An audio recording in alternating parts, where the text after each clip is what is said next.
I was standing at the edge of my marriage, bags already packed in my mind, when my wife's family laughed at me during a barbecue and said if I disappeared tomorrow, nobody would even notice. Challenge accepted. My name's Kenji, and I vanished that very night. Let me take you back to the beginning. My wife Yuki and I were married for just over 8 years. In those early days, we weren't just another couple, we were builders. We didn't just want a house. We wanted a home. That was our dream, and for a while, we chased it together like nothing could stop us. But somewhere around year 5, cracks started showing. The turning point came when we started trying for kids. We both wanted them desperately. When months turned to years with no success, we dove headfirst into fertility clinics. Appointments, injections, tests, schedules. We tried everything they told us to try. Every month brought new hope. Every month ended with silent disappointment that filled our house like smoke. I watched what it did to Yuki. She became quieter, withdrawn. At first, I thought it was just stress. We were both hurting. But somewhere along the line, she stopped trying altogether. Not just with the treatments, with me. She gave up on the dream. When holding on to hope became too painful, she let it go completely. And with that, it felt like she let go of our marriage too. The affection that once came easily, gone. In its place was this cold, polite distance. We still lived in the same house, slept in the same bed, ate at the same table. But it felt like I was living with a stranger. The silence between us grew heavier every day. What hurt most was that she didn't seem to notice or care.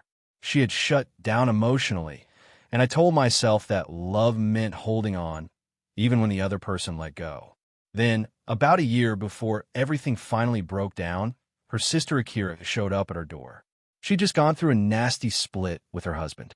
I'm talking full-blown shouting matches, cheating allegations, police being called to their house multiple times. It was a complete mess, and understandably, she needed a break. Yuki came to me asking if Akira could crash with us for a few days, just until she figured things out. Of course, I said yes. It was the decent thing to do. She had 2 little kids who didn't ask for any of this chaos. They came in with a few bags and what looked like an overnight plan. But those few days quickly started stretching. I figured maybe she needed extra time to sort out her next move. But days became weeks. She didn't talk about finding a job or getting her own place. Her stuff started taking over our guest room. The kids' toys were everywhere. Living room, kitchen, even our bedroom at times. Their clothes mixed in with our laundry. Still, I kept quiet. But then weeks turned into a month. Then 2. Before I knew it, we were deep into the 3rd month, and she was still there. I had an entire other family living under my roof, and no one seemed to think it was a problem except me. Akira was loud and sarcastic, always had something slick to say. The kids were full-on chaos. There was no discipline, no respect for space, no sense of control. It was like living inside a daycare run by a drunk circus clown. Every single day was filled with tension. I come home from work exhausted, hoping for just a little peace, only to be met with some new mess. Arguments became the norm. There was no conversation anymore, just conflict. And what hurt most? Yuki always took her sister's side. Always. No matter how badly Akira acted, Yuki would find a way to defend her. I'd bring up concerns calmly, and she'd shoot me down. She made excuses like, she's my only sister, or you can't expect me to throw her out just because they did one thing you don't like. To Yuki, my frustration wasn't valid. There was this one moment that stuck with me. Akira was mocking me, throwing digs. Instead of shutting it down, Yuki chimed in with a smirk and said, "Oh, stop. He's sensitive." Then they both laughed. I felt humiliated in my own home. It got to a point where I wasn't even sleeping in my own bed. Yuki would let Akira and the kids sleep in our bedroom, and I was left to find space wherever I could. Now, I know some people might think, why didn't you just leave? Trust me, I asked myself that too. But it wasn't that simple. I believe that a big part of what Yuki was going through was the pain from us not being able to have kids. It crushed her. I thought if we could get through that together, the love we once had could come back. So I stayed longer than I should have, believing our marriage still had a chance. But deep down, I was getting tired. Love alone wasn't enough to keep me rooted in a house where I felt like a stranger. That's when I booked a quiet consultation with a divorce lawyer. I told the lawyer the facts. Weeks later, the papers were drafted and ready, but I couldn't bring myself to serve them. Not because I thought she'd change, but because some part of me still wanted her to look at me the way she used to, even if just once more. While I waited, the tension didn't reduce. So I made a mental to-do list and started checking things off.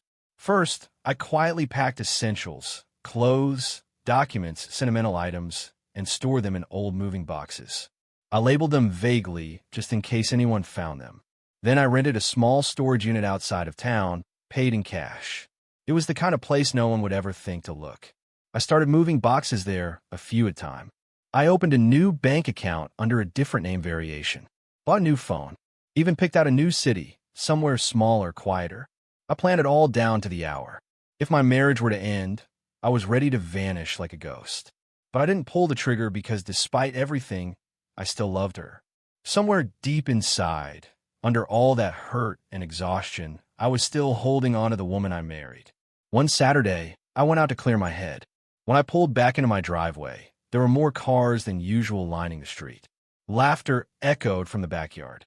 I could hear kids yelling and running around before I even opened the front door. I stepped inside and followed the sounds. The backyard was alive. Kids darting around with juice boxes in hand. Someone flipping burgers at the grill. Music low but steady. Everyone deep in conversation or cracking jokes. Drinks on the patio table, paper plates stacked high with food, the whole 9 yards. It was a full-blown family barbecue. The only problem?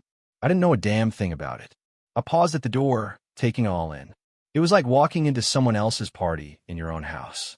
I kept my expression neutral and spotted Yuki laughing with her parents near the patio table. Before I could say anything, one of Yuki's aunts noticed me and waved me over. "Kenji, come grab this for me real quick," she called. I nodded and made my way across the yard.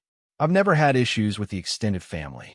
Honestly, I always got along better with some of them than with Yuki herself these days. So I forced a smile and went to help. As I handed over the tray she needed, another relative leaned in with a curious smile and asked, "Hey, where have you been all day? We've been here for hours. Didn't you know we were coming?" And just like that, it clicked. I was excluded. I barely opened my mouth to respond when Akira cut through the chatter, her voice loud enough for everyone to hear. "You know, if Kenji disappeared tomorrow, I don't think anyone would even notice." Everyone burst out laughing. And to top it off, Akira added, "I didn't even know you weren't around. It was meant to be a joke, sure, but not to me." So I raised my hot dog like it was a glass of wine, gave a half smile, and said, "Challenge accepted." Nobody said anything after that. A few people glanced at me, probably thinking I was joking too. But I wasn't. That was the moment I made the decision. I was done being invisible in my own life. By the time the barbecue finally died down and most guests had left, the house was still buzzing faintly. This was the night I was already thinking of leaving the marriage. And with what was said to me today, I wasn't going to wait for things to get worse. I didn't need much, just the basics. A couple of clothes, my laptop, important documents, and cash in a duffel bag. Before walking out the door, I left a copy of the signed divorce papers right in the middle of the kitchen counter where she'd have to see it in the morning. A yellow sticky note placed neatly on top said, "You noticed yet?" Then I walked out, locked the door behind me, got into my car, and drove off. That same night, I deleted every social media account tied to my name. Instagram, Facebook, LinkedIn gone. I pulled out my old prepaid phone, swapped out the SIM card, and tossed the original one into a storm drain at a gas station 2 towns over. I didn't want to be found. Not by her, not by anyone. I just couldn't keep hurting myself by staying. I drove to a small cabin I'd seen earlier, listed on an obscure classified site owned by a retired guy who didn't ask too many questions. I paid 3 months up front in cash. It was deep enough in the woods to feel like the world had forgotten about it, but close enough to a town that I could grab groceries when needed. I made a living doing small freelance gigs online. It paid just enough to cover food, electricity, and the few basic needs I allowed myself.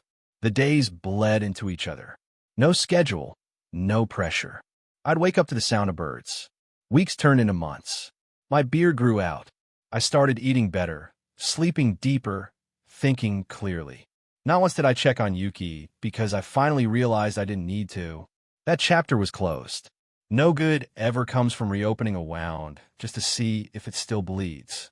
8 months since I left, I got the idea to check one of my old email accounts, looking for some personal file I'd backed up years ago. It was one I hadn't logged into since before I left. I wasn't expecting anything. The moment I opened the inbox, I froze. There were dozens of emails, all from Yuki. At first, I didn't know what to think. Part of me didn't want to read them. I hovered over the delete button more than once, but eventually I clicked. The earliest ones were furious. She was demanding to know where I went. Called me selfish, a coward, heartless. Said I was abandoning her, that I had no right to just vanish. She swore she'd find me and drag me to court. Her words were sharp, cutting. But as I moved through the emails chronologically, the tone changed. Her words started softening. There were still questions, but they weren't filled with rage anymore. They were unsure, hesitant, like she was beginning to hear her own voice in the silence I left behind. The most recent ones hit me differently. I remember staring at one in particular.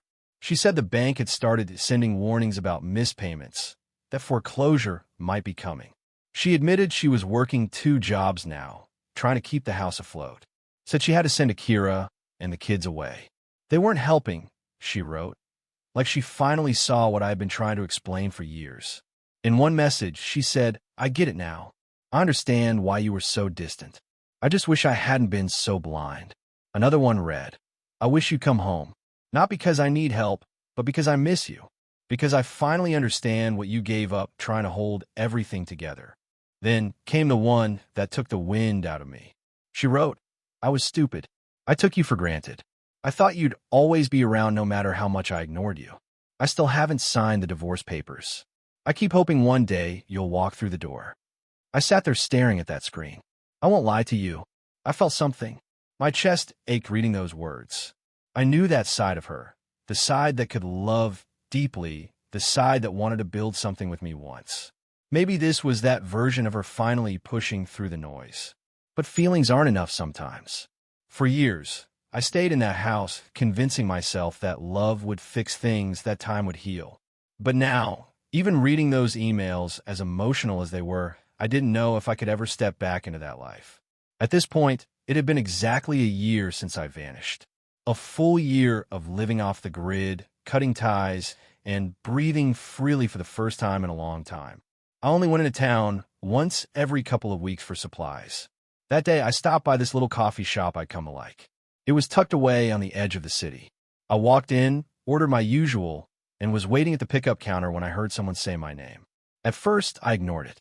But the second time it came, firmer, more surprised, I turned. It was Hiroshi, an old mutual friend. His eyes widened like he'd just seen a ghost, which I guess in a way he had.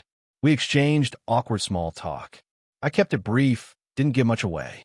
Less than a week later, there was a knock on my cabin door. I wasn't expecting anyone, so I peeked through the curtain. There she was, Yuki. For a moment, I didn't move. I opened the door slowly, keeping my expression flat. "What do you want?" I asked. She didn't speak. She just broke down, sobbing. Kept saying she was sorry, that she didn't know it had gotten that bad, that she wished she'd listened more and understood sooner. I didn't interrupt. I let her speak. When she finished, I stepped outside with her, looked her straight in the eyes, and said, "I'll come back, but only to end this the right way. I'll sign what needs signing. We'll wrap this up like adults. But I can't be your husband again. Not after everything. Not after what your sister put me through. Not after you stood by and let it happen." She didn't argue. There was no fight left in her. Just a slow nod. She wiped her face, tried to smile, but couldn't. And with that, she left. Having reflected on everything, it's strange how people only begin to see the value of something or someone when it's already gone. That's one of the hardest lessons life teaches you. And sadly, it's a lesson I had to give and also live through. For years, I stayed in a marriage that was clearly falling apart. But what nobody tells you is that love can't survive when one person is trying and the other has emotionally checked out. I endured the constant disrespect, the belittling, the chaos that came with my sister-in-law and her kids, all because I loved Yuki. I became invisible in my own home. But here's the crazy thing. It all only started making sense to her after I vanished. That's when she realized what I had been trying to say all along. Maybe that's what some people need, the absence of what they always assumed would stay. So if you're watching this and you're in a situation where you feel like your presence is being taken for granted, I hope my story gives you something to think about. Don't wait until you're broken just to prove that you are whole. And if you're someone who's been pushing someone away, ask yourself why it takes their absence for you to finally see their worth. I'd really love to hear your thoughts on all this. Drop a comment. Share your own experience. If you've been through something similar, or even if you haven't, tell me what you think. And if you know someone who might need to hear this kind of story today, please share it with them.